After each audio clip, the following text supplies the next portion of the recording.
What is going on, everybody? I got me and my buddy Gage here with the Belmont Paranormal Society, and we are super excited to officially film our very first episode of Ghostly Discussions. What we're kind of going to be going over today is our very first video that we ever filmed and did, which was our investigation of the Moundsville Penitentiary, which, not going to lie, it's definitely a little bit raw as far as editing, filming, investigating. We made a lot of mistakes during this one. But me personally, I have really liked to see our journey and our growth as we've been doing this for about a little over a year now. Yeah. And every time we get better, we learn from our mistakes. We learn how to investigate better. We learn how to film. We learn how to edit better. And I'm really excited to see, even in the months and years to come, where this is going to take us. But yeah, that's what we're going to be doing for today's video. Again, real quick, if you're not subscribed, please hit that subscribe button, hit the bell notification so that you guys get updates whenever we do upload these videos. We're going to try our best to film and release at least one of these ghostly discussions for a week. Kind of get you guys some more fluent content coming out there, just because right now with our investigations, everything that we do is coming straight out of our pockets. And I don't know if you guys have noticed here in 2024, but everything is very expensive. So we can only go on so many. We can only go on so many investigations throughout the year, but we are definitely trying to ramp up those numbers. We're in contact with a lot of different places, so we're excited to get to those. But with that being said, we know that for your guys' viewing pleasure, we definitely need to ramp up the kind of content that we put out there and the amount that we're putting out there. So we're going to try to film at least one of these a week and get those out to you. So if there's anything that you guys want to talk about, want to know about, want to see us do, please leave that in the comment section. We are super happy to oblige that. And like we said, we're a society here. That's why we call ourselves the Belmont Paranormal Society. We are one big happy group here, and we just want to learn and continue this paranormal journey together as a team. All right, I'm going to start the video. I watch it every once in a while back. I do too. I like going back every once in a while and kind of looking at the stuff that we did.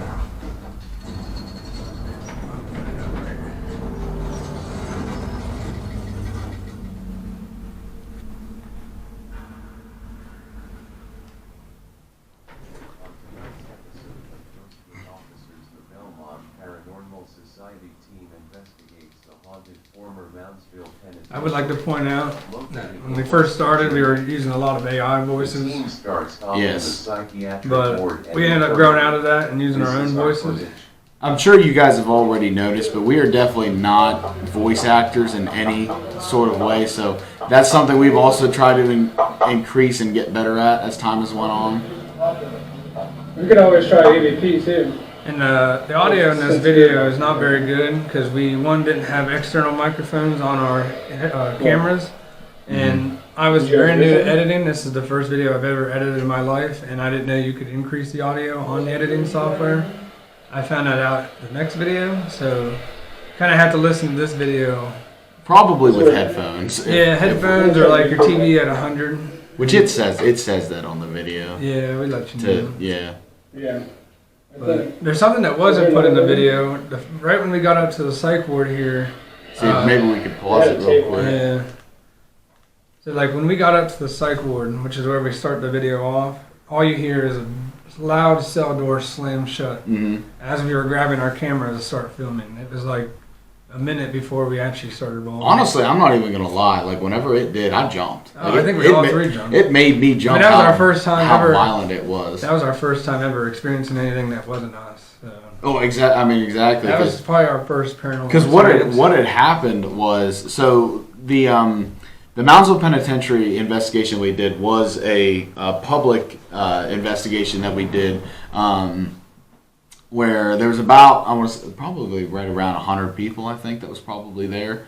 So we got done with the tour that was given at the penitentiary, And that's where they kind of like let you loose and say, okay, you guys can privately investigate the place now. Mind you, there is like 100 people there, so it's kind of hard at times to get certain areas all to yourself.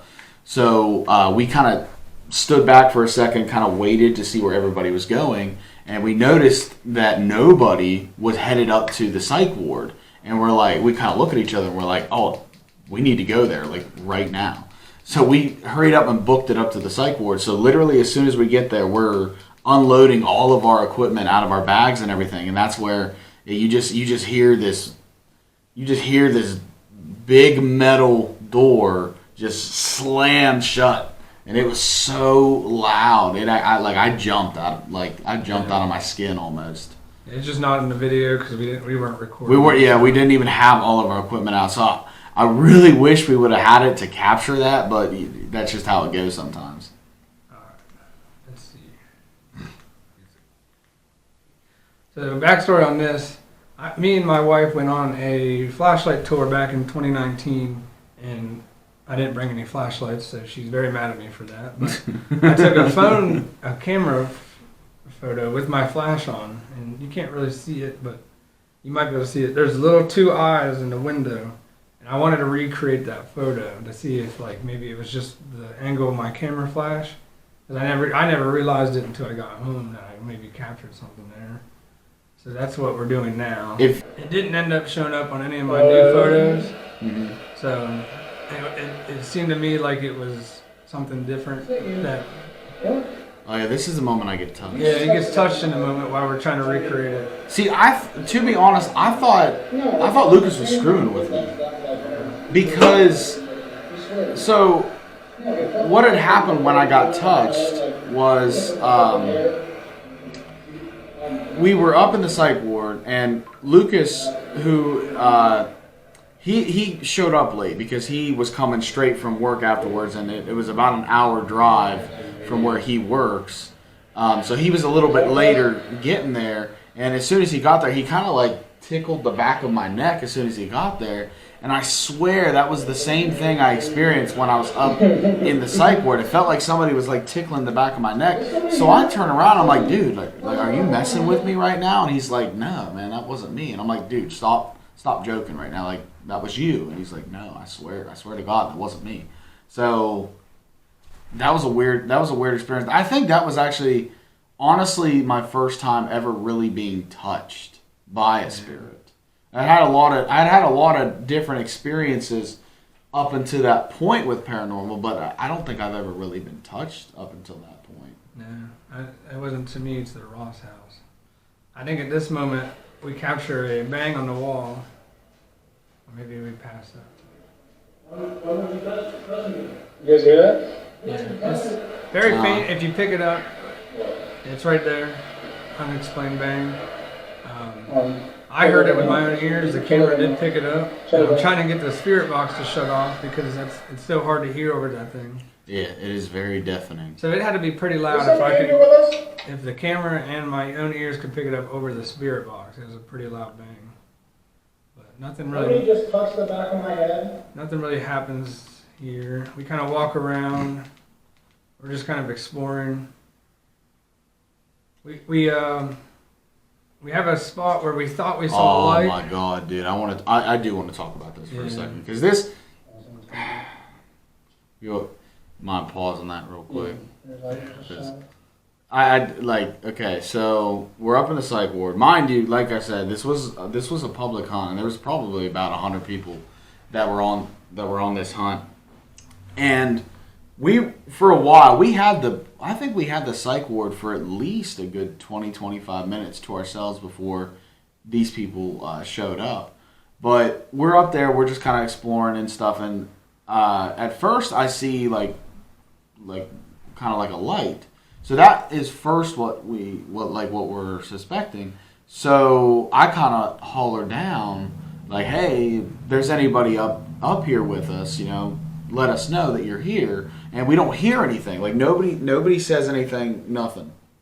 Well, then all of a sudden, I see, I'm looking down the hallway, and the doorway, I see a head kind of peek around the corner a little bit, and it's looking at me, And I can't tell. It's so dark up there. I can't tell that it's a person. I'm just thinking I'm like, holy shit! Like I see something down there. And again, I call out like, hey, if somebody's up here, let me know. Again, nothing. Nobody says anything. Well, it turned out to be somebody, because then like moments after that, we actually see them walk around with their flashlight and everything. And listen, I get it, but I think it's one of those things. Like if you're on a public ghost hunt, in my opinion, be courteous to the people. Like just let us know that you're there, because I thought we had such a good piece of evidence because it was on film where you could see it, and I was like, oh man, that was good if that was legit. But then it ended up being in person. As like, let me know that you're there. Especially, I didn't say it quietly. That was the other thing. Like you definitely heard me, because I holler this down that hallway. There was no way that they should have been hear more me. courteous, but they That's weren't. what I'm saying. Like I wish they would have been a little bit more courteous with that. But it is what it is. I mean, that's why, honestly, like, don't get me wrong, I have nothing against public hunts. We'll probably end up going on more public hunts. But as far as like filming purposes, it's why I don't prefer public hunts. We try to do more private. But as you can imagine, that is definitely expensive and hard to do at times. So at this point, we make it known that it is about 90 degrees in the building, because we investigated in mid-July in a building that has no AC or heat. It was so hot. If it's hot outside, it's hotter in the building. If it's cold outside, it's colder in the building. We were drenched in sweat. It was so bad. We had sweat everywhere. But in the video, we end up making our way down to the cafeteria, and we do a little EVP session here. Electrical voice phenomenon. And we capture one. We didn't, yeah. And it's kind of hard to hear. There's somebody back there, move around. Yeah, it's very hard to hear. There's somebody back there, move around. I mean, granted, it's our first ever EVP as a group. Yeah. I I still can't tell you what I think it says. I know I hear something, but I can't even tell you what I think it is. It was my first time editing EVPs, so it's like we were brand new.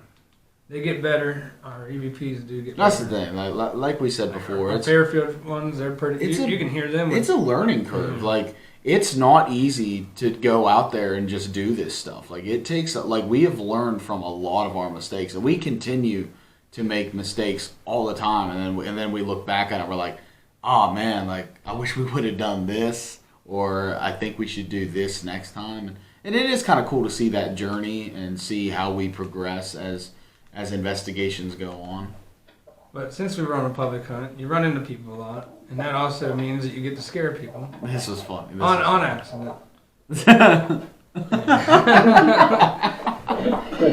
Dude, that was so funny. She was fearing for her life for a second. Because, granted, everyone's walking around and... Everyone's walking, but you're trying to be quiet. Either walking around with a flashlight or, in our case, an LCD screen with infrared, so you can't see us coming. We didn't bring... I don't think we brought a flashlight that night either. So we were literally just walking with the infrared light that we had through the camera. Yeah, so if you didn't have any... If you weren't holding the camera, you're basically walking around with maybe your phone flashlight. But I think I had my phone, but I was trying not to use it all that much. So I think we conduct a spirit box session here. Is this in the visitation room? This is in visitation. I don't think we get anything. Well, we remember we were using the spirit box wrong. That is true. That is true. This This was completely user error. We were using the spirit box, completely wrong, and did not realize until about halfway through this investigation. We were wondering because we used it like 2 or 3 times. Like one in the visitation, we'll use it later in the sugar shack, and we're like, we ain't getting anything. And me and Lucas, Noah wasn't there. We took it to Penhurst with us. It was our first time ever using it, and we were there for 2 nights, and we never got a single voice come through. Yeah. And we were like, there's got to be something up with this thing. That's so we weird. looked it up on Google, and it was like, yeah, you got to push these 2 buttons. And we were like, wow, that makes sense. Oh, well, no wonder it's not so working. Like, we ain't doing it right. We wasted 2 nights at Penhurst and half the night at Moundsville using the spirit box. It's what I mean. Like, Nothing happens crazy in the visiting. Nothing really happened there. I think we make our way. I don't even remember hearing or feeling anything weird in that No, this is the Sugar Shack. Nothing happens here either because, of course. I will tell you though, the weird thing about the Sugar Shack was we didn't have anything happen, but I could have swore. Oh wait, this is funny.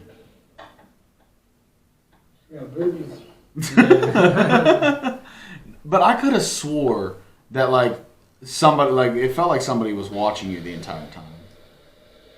Maybe. But yeah, the spirit box session. I know that prop that they had for the haunted house scared the shit out of us when we first went down there. So we ended up on the north wall or north. It's south. Yeah, hall. south. They call it New Block. Yeah, New Because Block. it was built later, other than in the prison. And we decided to do a photo shoot. I always love our photo shoot. Yeah, we got to do more photo. We do need, yeah. That's another thing we fail at sometimes. But we like to bring some humor into our videos, and it's not just so cut dry evidence. Right. So here we're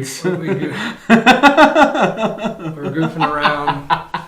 Now, granted, this only probably took us like 10 minutes to film, so it's not like we're wasting a lot of our investigation on it. Dude, and it's crazy how small those cells are. Yeah, them cells are small. And here's the thing, like, I think we've stated this before in videos, maybe not, but for a little bit of background, the three main members of our group, myself, Gage, and Lucas, we're all corrections officers.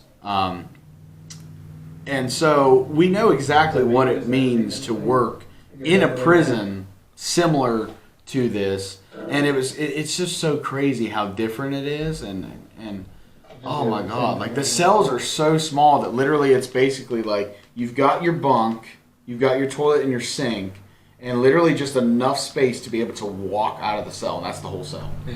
And I was like, oh my, and like, I'm a bigger dude, and I'm sitting in there, and I'm like, oh my God, this is small. Like, and the thing is that you had two people in there. They weren't one-man cells; they were two people cells. Sometimes even three. Yeah, they had three sometimes. Sometimes they had three because they had so many inmates in there, and just to think, trying to cram three people in there—that's crazy. Well, that's one of the reasons it got shut down due to lawsuits. The size of the cells. I mean, right. At this moment, like we said earlier, we weren't using any flashlights, so all I have is about a 1.5-inch LCD screen to look out of, and I fall. Because there's a set of stairs that you don't realize is there. Yeah. Because if you're not pointing the camera down at them, you're not going to see it. So we now are entering North Block, where that's the notorious, where most of the notorious inmates were held. It's a lot of the more activity happens. A lot more violence. Yeah, a lot more. There's a lot of violence. Crazy the stuff that we don't really do anything here. We discussed about a movie that was filmed here. What was it? It had Christian Bale in it. Yeah, I forget. I can't remember the name of that movie, but I know Christian Bale was in it. Let's see. I think I put it in there. Out of the Furnace. Out of the Furnace. Yeah, we mentioned Out of the Furnace. Out of the Furnace. Yeah. We head down to Red Snyder's cell, which was a very notorious cell. It was one of the the head of the Aryan Brotherhood. Yeah, he was the head of the Aryan Brotherhood. He ended up getting murdered in the cell by his own best friend. Yeah, it was his best friend that killed him, which was crazy. Here's a cool fact about that that was said during the tour. It was that out of all the inmates that had died at Moundsville Penitentiary, Snyder was the only inmate to basically he was so well liked amongst the other all the other inmates that they personally paid for his headstone. Yeah, and it was the only case of something like that happening. Yeah, we ended up moving on from Red Snyder cell because again we were using the spirit box wrong. Using it wrong, right? So we don't get anything from that. Unfortunately, a lot of this first investigation, there was a lot that again we were using equipment wrong, so we're going in places we're not really getting any responses, and lo and behold, it was because we were using equipment wrong, so we were kind of wasting our time a little bit with it. Yeah. So unfortunately, yeah, a lot of this is just we don't really find anything, which that's a normal investigation anyway. Like the way that paranormal investigating is, you're going to go and you're only going to get, like, for instance, a good example is, like, you got to think, like, most of the times we go on these investigations, they're at least 8 hours of filming. This one was 6. Right. They're at least typically 8 hours of filming, and you make a video about an hour long. Like, you got to think, like, Tell me about it. right. That's a lot of editing. Actually, I want to take a moment to thank you, because you do an awesome job with the editing. He is our main editor, because I suck at computers. I'm not good with computers. That is not my skill in life. But he does an awesome job, and it just gets better and better. So I love to see it, and it's a lot of dedication. It's all a learning curve. You learn new things. Like in our latest video, the prospect place, I learned how to do dual video footage at the same time, and I'm still working on that. It's new, so it's probably not the best I could have done, but I think the thing that I definitely need to work on for future videos, because I didn't really realize it when we were there, but when I re-watching the latest video of Prospect Place, I was like, yeah, we don't really have an intro or an outro. Yeah. And a lot of videos don't either, and I'm like, that's really my bad. That's where I need to step up, and I need to kind of take a little bit more charge on that, and getting something filmed real quick for an intro and an outro to make it a little bit more fluid. So, again, that's a learning curve that we're making and we are adjusting to. But we ended up making our way to the North Wagon Gate, which is supposedly where the gallows were. Mm-hmm. And we could do an EVP session, and we do capture one. I don't remember. Come on, please, do something. Yeah, I can't hear it. Come on, please, do something. I can't really. Again, it's new. Come on, please. Our EVPs get better, but we ended up at... I had a lot of really crazy stuff with the gallows. This was the first time our REM pod ever went off for the group at Moundsville.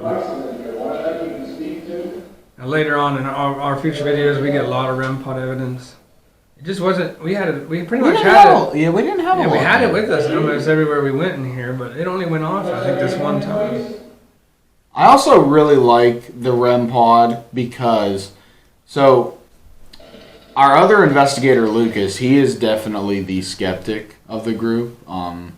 He makes a lot of jokes when it comes to how ghosts aren't real. You probably see that in the videos where he at the end he's always like, ghosts are still fake. But he's definitely the skeptic of the group. And don't get me wrong, that's good, because we do try to debunk things that we can. If we can't come up with a reason scientifically or logically as to why this would have happened, that's where we kind of chalk it up to mine. That might have been paranormal. So it is good to have a skeptic on there to kind of, so we don't kind of leap into, oh, it's definitely paranormal. But I like the REM pod because the REM pod is the one piece of equipment so far that I don't think we've been able to get an answer out of him on like how he would debunk it. And the Estes method. Estes method is cool. He's really confused on the Estes method. The Estes method is cool because for those that are familiar with the Estes method, that the spirit box is so loud that when you plug it into a pair of noise-canceling headphones, it's so loud that I'm telling you, I could be sitting there yelling at you, which I typically do because I got a loud voice sometimes, and you won't hear me. It's so loud that you won't hear me. And then when you blindfold yourself, it's like, yeah, there's no way the person in that chair knows anything that I'm doing or saying. Mm-hmm. And the fact that they're answering the questions that I'm asking, where nothing is scripted. You know what I mean? Like we're not going in there and we're with a set script of this stuff. Like it's happening, and he's just sitting there like that's the skeptic, and he's like, yeah, he's confused because he's tried the headphones on himself. He knows it's deafening. He knows all you can hear is either the static or the voices that are coming through. Right. And he can't explain how some of the answers that come out of the spirit box that we're relaying back are intelligent to what we're asking, since we can't hear anything. And as a skeptic, it would be a little confusing because I mean, right? Yeah. I mean, but it's Estes method is a very. Honestly, though, even if you're not a skeptic, it is kind of like at first you're kind of like confused, like whoa, is that legitimately happening right now? Yeah. Because I remember our first real Estes method whenever we went to the Blair house, and I remember the crazy moment. We won't get too much because we'll have a separate video for that. But I remember the first time when it said my name. That was pretty cool. I was like, whoa. But here we finally. This is right after we looked up how to correctly use a spirit box, and we got it working, and we do capture some voices with it. The first voice that came out of it that we weren't filming for was the N-word. But so technically that's our first ever spirit box response. But we claim yes as our second one because it was our first filmed one. Is this where you would go if you were N-word?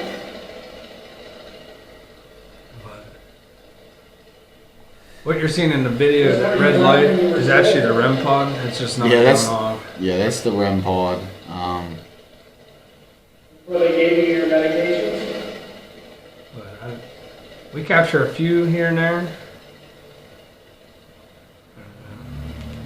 This was also just poor filming. Yeah. On our part. We captured one more.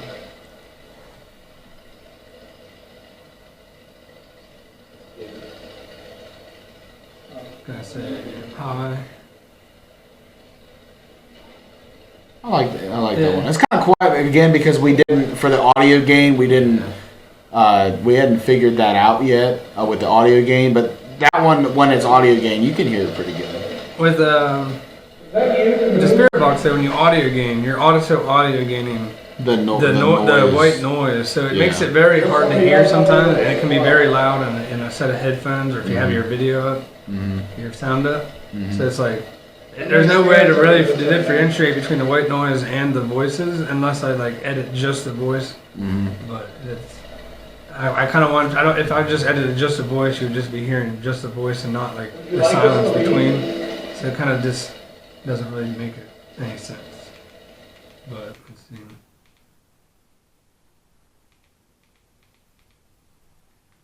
And, yeah, I remember this. Our camera does capture this. Is somebody back there?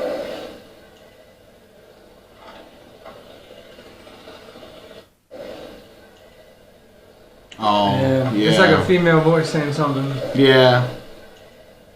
You can, you can faintly it's hard to hear the female voice, but it's there. And then our camera's microphones now that we have external microphones, they pick up a lot, and good case for that Fairfield. For the price that we got them at, honestly, they're pretty nice. They weren't super expensive, to be honest. Yeah. This is the case where we're using the spirit box again. We're getting voices, but the camera is not actively pointing at the spirit box, so it's not really picking up the audio that well. But we don't really get anything else here.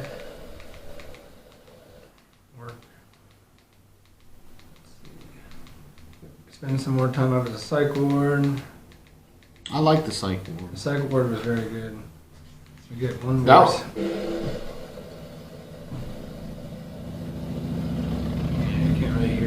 Yeah, I can't even hear that one right now. Oh, let's see where we're at here. Oh, yeah. This is us and this.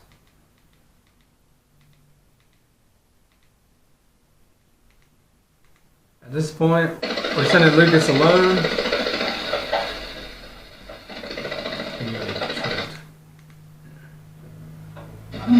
Lucas again trips because he can't see.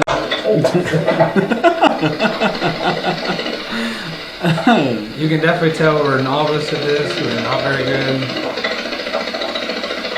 We do send Lucas alone. He only captures one thing the whole time. But he doesn't. I don't even think he claims it. No. He was kind of being annoying that night. He was like, "Oh, I didn't catch anything." That boy. Apparently there's no audio.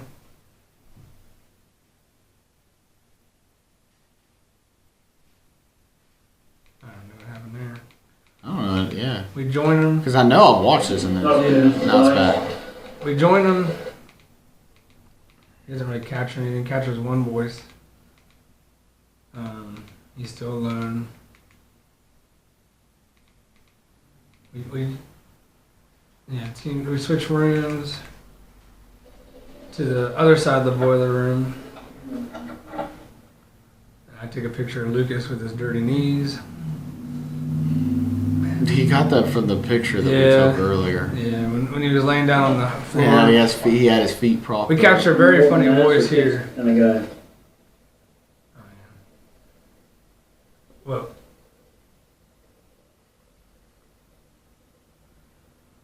Somebody back there? we asked if anybody. We heard a noise in the corner, and we asked, "Is anybody back there?" And the spirit box says no, which we think it was just playing with us. I think, yeah. It's very funny. I think I make a comment. Yeah, on it was that. very funny at the time, but Because it was in the. They had that little section where. Yeah, it was like a little corner. Yeah, it was like a little corner, and I could have swore we heard something move back Maybe there. the audience does. Here, Lucas is being Lucas. He's showering in the shower. He's showing us what he does when he showers. Is that how you shower normally? Now he's actually showing us what he does in the shower. Our last stop of the night, we went to the chapel. It's 4:45 in the morning. I think we had to be out of there at 5. Yeah. So we're we were down to for the time, wire. and we never visited it yet. Yeah, it was down to the wire. But we got a cool photo out of it. Yeah, we got. It said I heard it with my ears. I don't think the camera really picks it up. But Honestly, the spirit box says "Hey," and it was like a little girl, which makes no sense why there'd be a little girl there in Yeah. a male-only facility. But they did have females there at one time, and we do capture this really cool photo where Lucas is like 10 feet apart from. I think this is honestly like my favorite photo that we've taken. Like, it's up there. Like I like that photo. I don't know why. I just do. And then that's it. That's pretty much it. Subscribe. That's pretty much it for our first video. Yeah, it's not a lot, and a lot of mistakes. A lot of mistakes.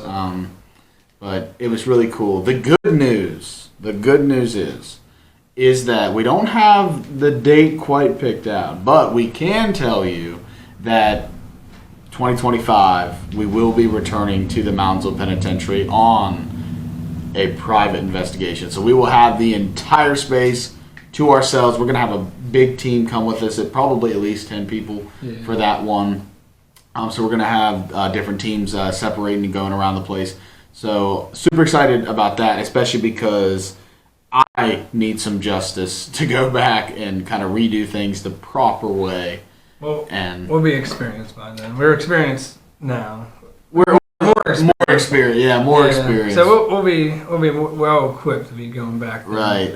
And I won't spoil too much right now, but we've got some new equipment that you will see on our next investigation, and we're continuing to get even more equipment that's unique, different than what we got, and we're trying different things out, doing different things. And so we're really excited to bring that side of investigating to you as well. Mm-hmm. But that pretty much, I think, is going to do it for today's episode. Really glad you guys stopped by to get our take on what was going on in our very first episode on our Ghostly Officers series. Again, really excited to see where this is going to take us in the future. Really excited, actually, and really pumped about this new series, Ghostly Discussions, that we're starting today, and I'm really excited to see where it's going to take us and what we're going to do with it. But until then, I guess we'll see you next time. I think our next one is the Blair House. We're going. The next episode. Hopefully next week. We'll be discussing our Blair House video. But like we said, we will get to more on the Blair House and what was going on there on our next episode next week. But until then, we're again glad that you came with us and hope that you continue to come with us every week on this journey. Stay ghostly.